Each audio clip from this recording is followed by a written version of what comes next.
Rostros de los excluidos. El secreto de tu prosperidad. Uno fue apartado de la mesa, el otro puso la mesa para todos y se quedó sin sentarse. Uno perdió la tierra, otro perdió el negocio y quizá hubo alguien que no perdió sus bienes, perdió su propia vida cuidando la de los demás. Los llamamos antepasados, pero a veces los tratamos como antecedentes. Un dato, una fecha, una desgracia que queremos archivar, una tierra robada, una migración forzada, una espiritualidad distinta y penalizada. Hoy vamos a ponerles rostro a los excluidos, pero también descubriremos la historia de Amaya, ancestra de Melanie. Empecemos. El rostro que falta. Cuando escuchamos la palabra excluido, solemos imaginar a la persona rechazada por todos, quien fue expulsado, quien cometió un delito, quien cayó en una adicción, quien quebró, migró o desapareció. Y sí, ese puede ser uno de sus rostros. Pero la exclusión no siempre hace el mismo sonido. A veces ocurre sin puertas cerradas ni gritos. Una persona puede aparecer en todas las fotografías y aún así no existir en la narración de la familia. Ella, por ejemplo, cuidaba a todos, o él siempre resolvía, o la abuela era muy fuerte. Parece un reconocimiento, pero puede esconder una reducción dolorosa. La persona deja de ser alguien con deseos, miedo, cansancio y proyectos, y se convierte en una función, la que cuidaba, el que pagaba, la que callaba, el que nunca pedía. Ese también es un rostro del excluido, un rostro borrado, no porque nadie recuerde su nombre, sino porque nadie recuerda quién era más allá de lo que hizo por los demás. Hay personas olvidadas por ausencia y personas olvidadas por exceso de presencia. Piensa en tu familia. ¿Quién aparece siempre sirviendo, pero nunca celebrando? ¿Quién vendió algo para que otro estudiara? ¿Quién dejó su pueblo para enviar dinero? ¿Quién pospuso un matrimonio, un oficio, una vocación o una casa propia para sostener a hermanos, padres o hijos? Quizá todos agradecieron la ayuda, pero ¿alguien reconoció la vida que esa persona dejó atrás? ¿Alguien preguntó qué quería? ¿Alguien vio el precio íntimo de su generosidad? Cuando esa vida no es reconocida, las generaciones siguientes pueden aprender una asociación muy concreta. Que amar es postergarse, pertenecer es renunciar, tener algo propio es ser egoísta.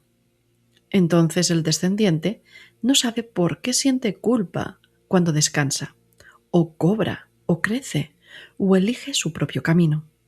Solo siente que vivir para sí mismo significa dejar a alguien atrás. La mujer que puso la mesa y nunca se sentó. Historia de Amaya, la antepasada presente cuya vida quedó fuera de la historia. Amaya creció en una familia que trabajaba en una pequeña extensión de tierra. Cultivaban alimentos, intercambiaban semillas y vendían tejidos y remedios preparados con conocimientos domésticos transmitidos entre generaciones. La tierra no era solamente una propiedad, era su identidad, su familia, su alimento, orientación y continuidad. Era donde estaban enterrados sus ancestros y donde continuaban su futuro. Después llegaron años difíciles, disputas, documentos confusos, deudas y presiones externas terminaron fragmentando la propiedad. Una parte fue vendida por necesidad. Otra se perdió en un proceso que nadie de la familia supo defender ni pudo entender del todo. El padre de Amaya enfermó. 2 hermanos eran todavía pequeños. Ella tenía 22 años y soñaba con abrir un puesto propio, viajar y formar una familia, pero guardó sus planes. Amaya se decía por dentro: ahora no, primero los demás. Trabajó durante el día y cosió durante la noche. Pagó la educación de un hermano. Ayudó al otro a comprar herramientas para un taller que emprendió con un vecino. Cuidó a su padre y más tarde recibió en su casa a sobrinos, primos y vecinos recién llegados. Amaya nunca fue rechazada. Al contrario, todos acudían a ella. Era querida, consultada y necesaria. Pero cada vez que alguien avanzaba gracias a su ayuda, su propio camino se hacía más estrecho e invisible. Los hermanos abrieron negocios, los sobrinos estudiaron y la familia empezó a decir: todo fue posible gracias a la fuerza de Amaya. Sin embargo, nadie se dio cuenta de una caja donde estaban sus planes propios. Cuando murió, la recordaron como una mujer sacrificada. Su identidad completa quedó reemplazada por una virtud: sacrificarse por el bien de otro. Las generaciones siguientes recibieron la vida que Amaya sostuvo, pero no miraron la vida que Amaya no pudo vivir para que otros vivieran. Agradecieron el resultado sin reconocer el coste. Déjame mencionar un inciso antes de continuar. Ese caso también es un excluido, quien estuvo en el centro de todo, pero quedó fuera de su propia vida. Es un desplazamiento por sacrificio. Continuemos. Décadas después, una bisnieta de Amaya, llamada Melanie, quiso abrir su propio negocio. Tenía talento, clientes y una idea clara. Pero cada vez que el proyecto crecía, ella sentía la obligación de detenerse para resolver la vida de los demás. Prestaba el dinero destinado a su negocio. Trabajaba gratis para familiares. Cancelaba reuniones importantes si alguien pedía ayuda. Cuando intentaba descansar, escuchaba dentro de su mente, de sí misma, una frase que nadie le había dicho directamente, pero que la tenía muy adentro. Era la siguiente: una buena mujer no se elige a sí misma, está para otros.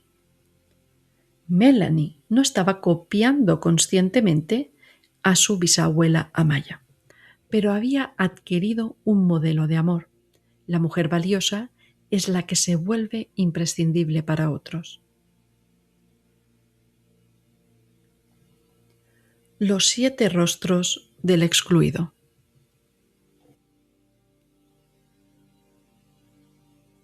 No todos fueron expulsados.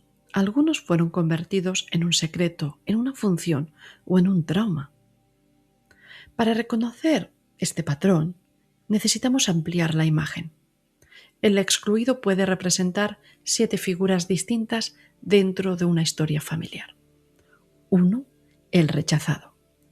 Es la persona de quien nadie quiere hablar, quien fue expulsado, encarcelado, estigmatizado o considerado una vergüenza.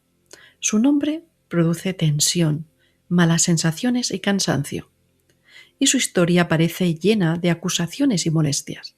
Por ejemplo, el tío que cayó en adicciones o delincuencia y fue apartado de las reuniones familiares.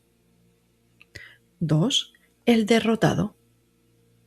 Este es quien perdió tierras, una casa, un negocio, una herencia o una posición social. Por ejemplo, un abuelo que invirtió el patrimonio en un proyecto que quebró y dejó a la familia endeudada.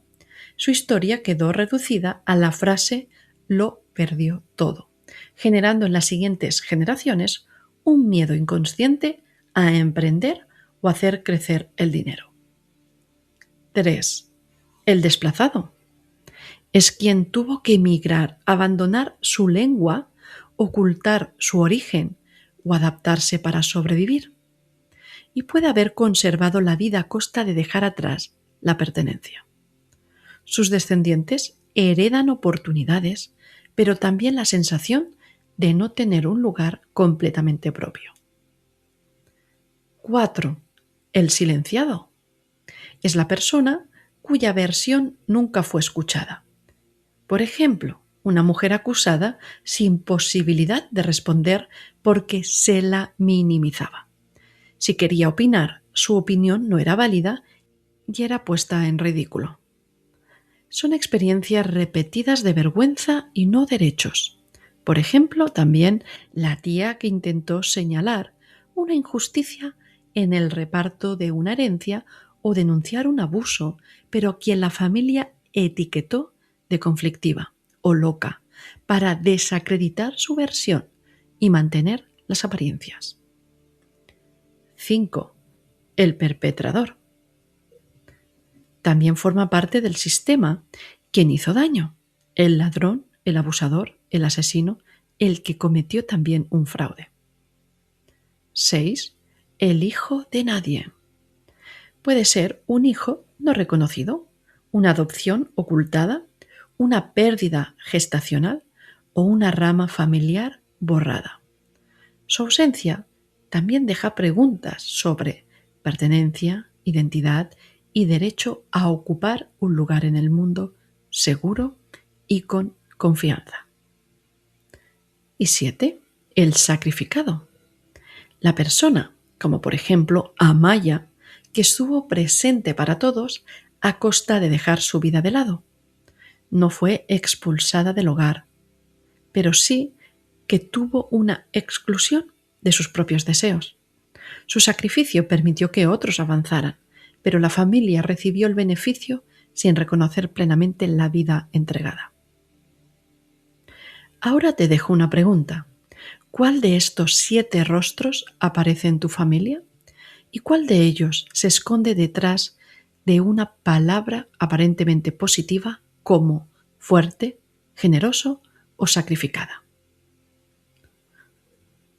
Cuando una vida queda reducida a un juicio o una función o un secreto, las generaciones siguientes reciben una historia incompleta que tiende a hacer disonancia y ruido.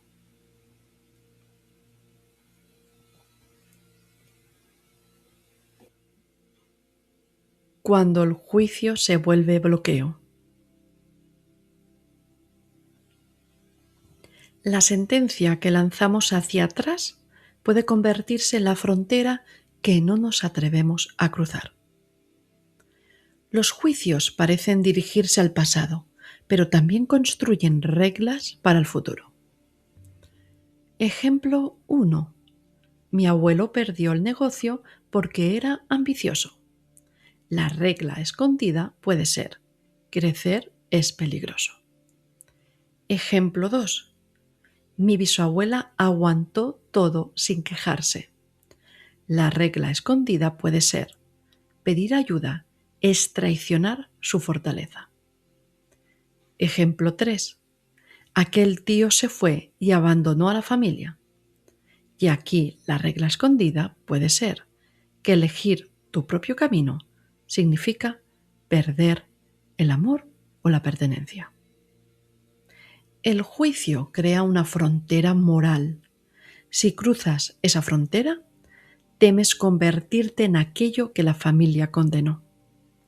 Por eso, una persona puede desear prosperidad y al mismo tiempo relacionarla con egoísmo, abuso o abandono. Puede cobrar menos para seguir siendo buena. Puede rechazar liderazgo para no parecer dominante, sobre todo si se ha rechazado a la figura dominante de la familia. O se puede perder dinero para no superar a quienes ama. Cuando aquí hablamos de energía bloqueada, No necesitamos imaginar una fuerza invisible demostrada científicamente. Podemos entenderla como una atención atrapada, una culpa, un miedo aprendido, una lealtad, unos hábitos y decisiones repetidas. Melanie descubrió, siguiendo la historia de antes, que no temía realmente a los números de su negocio.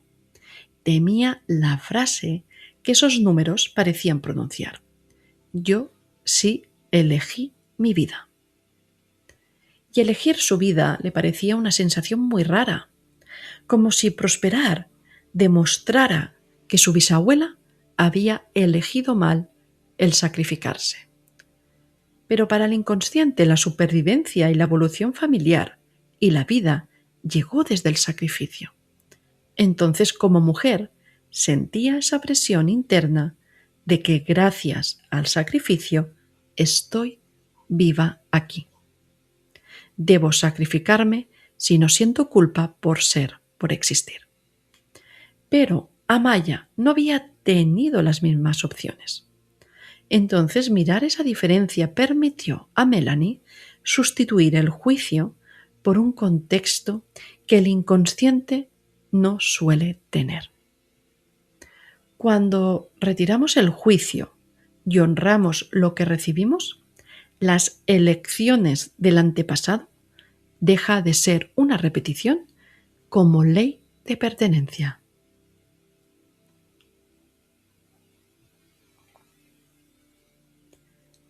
La tierra perdida, el negocio perdido y el miedo a conservar. Lo que fue arrebatado una vez puede convertirse en una expectativa de pérdida. En muchas familias existen bienes que no pudieron conservarse, tierras fragmentadas, negocios cerrados, casas vendidas, herencias disputadas, documentos desconocidos o migraciones que obligaron a comenzar de nuevo. Para algunas familias indígenas de México, Argentina y otras regiones de América, la pérdida de territorio y la presión para ocultar su identidad formaron parte de procesos históricos complejos. Cada pueblo y cada familia tiene su propia experiencia. Lo importante para este relato es comprender cómo una pérdida material puede transformarse en una creencia emocional. Por ejemplo, creencia: si tenemos algo, nos lo quitarán. Es más seguro no crecer. Los negocios dividen a la familia. El dinero atrae problemas.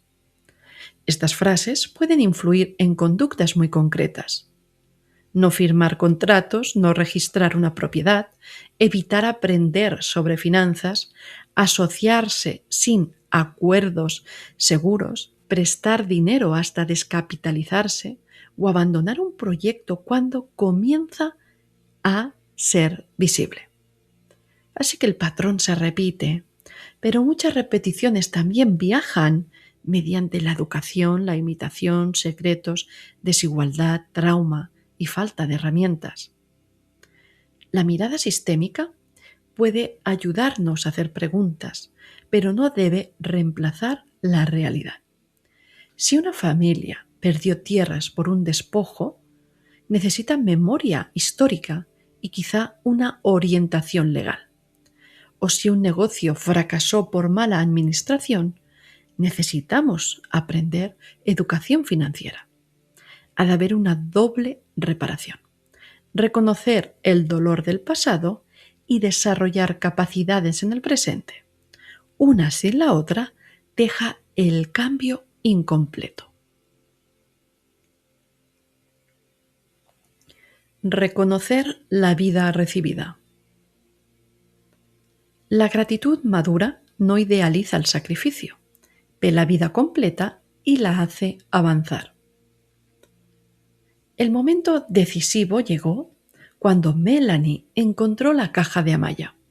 Entre papeles antiguos había una lista de gastos familiares y al reverso un dibujo sencillo de un puesto de venta. Amaya había tenido un proyecto. No era solamente la mujer que ayudaba a todos, también era una mujer que había querido crear algo propio. Melanie lloró porque sintió el peso del sacrificio que hizo su bisabuela para que la vida continuara hasta donde estaba ella en ese preciso instante. Y Melanie se dijo para sus adentros: recibimos tu ayuda, pero posiblemente nadie miró lo que te costó renunciar a este proyecto. Reconocer la vida recibida significa comprender que nuestra existencia fue posible gracias a decisiones, trabajos, renuncias y cuidados anteriores. Pero la gratitud no exige repetir esas renuncias. Si alguien dejó sus estudios para que tú pudieras estudiar, honrarlo no significa abandonar los tuyos. Si alguien perdió un negocio, honrarlo no significa fracasar en el tuyo. Si alguien vivió cuidar a todos, honrarlo no significa desaparecer dentro de las necesidades ajenas. Sin embargo, cuando el sacrificio está lleno de resentimiento y creamos deudas emocionales con los hijos y reclamos, los hijos no suelen honrar lo recibido, porque lo recibido tiene deuda y cuando quieren prosperar no pueden del todo, porque el sacrificio está contaminado de resentimiento y dolor. Melanie se dio cuenta que su ancestra maya se sacrificó, pero no con resentimiento, sino por supervivencia y amor. Por eso todos prosperaron. Y Melanie también estaba prosperando, pero sentía ese sacrificio heredado y culpa. Melanie colocó la fotografía de Amaya sobre una mesa. Y sinceramente, no hizo una ceremonia atribuida a su pueblo, solo hizo un acto íntimo de reconocimiento. Fue el siguiente. Bisabuela Amaya, veo que estuviste para todos. Veo que gracias a ti muchas vidas avanzaron. También veo que tu propia vida quedó esperando. Y no voy a honrarte abandonándome. No necesito sacrificar mi proyecto para demostrar que agradezco el tuyo y te acompaño. No estás sola y perteneces. Recibo la vida que llegó hasta mí a través de ti. Y precisamente porque la recibo, voy a vivirla. Tu sacrificio no será una orden para repetir el dolor.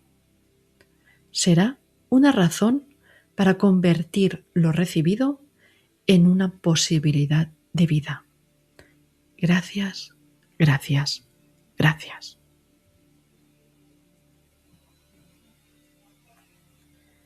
Prosperar sin expulsarte de tu propia vida. Del sacrificio automático a la contribución consciente. Al final, el último rostro que debemos rescatar es el nuestro, porque una persona también puede convertirse en la excluida de su propia vida. Está presente en todas las urgencias de los demás, disponible para todos, pero ausente de sus decisiones más importantes. Melanie no dejó de ayudar a su familia, cambió la forma de hacerlo, separó el dinero del negocio de sus gastos personales y estableció un límite para la ayuda familiar y aprendió a decir: puedo acompañarte, pero no puedo resolverlo todo por ti.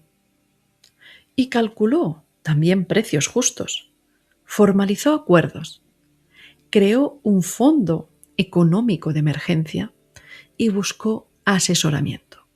Y sobre todo dejó de interpretar el crecimiento como una acusación hacia sí misma contra quienes no habían podido crecer anteriormente. Al final, prosperar no significa olvidar a los tuyos, puede significar romper una cadena de precariedad, documentar una historia, recuperar un apellido, estudiar, proteger un patrimonio, pagar justamente, cuidar sin desaparecer y enseñar a la siguiente generación que el amor no necesita una víctima. Y para acabar, decirte que tal vez hoy pensabas que el excluido era solamente aquel a quien expulsaron. Ahora sabes que también puede ser quien nunca se fue, pero jamás se permitió hacer su propia vida. Puede ser el ancestro que perdió la tierra, el que perdió el negocio, la mujer cuyo origen fue ocultado, el migrante que dejó su lengua o la persona que sostuvo a todos mientras sus propios sueños quedaban sin testigos. No podemos cambiar lo que vivieron, pero podemos cambiar la manera en que su historia vive dentro de nuestras decisiones. Podemos dejar de llamarlos fracasados, los que no lo intentaron, los acomodados, los invasivos, los que perdieron. Podemos dejar de etiquetar ese sufrimiento y tomar la fuerza de reconocer su pertenencia más allá de sus miedos y acciones. Y si esta historia resonó contigo, comparte en los comentarios y comparte con alguien que creas que le hará bien. Y recuerda, tu historia comenzó antes de ti, pero tu próxima decisión comienza contigo.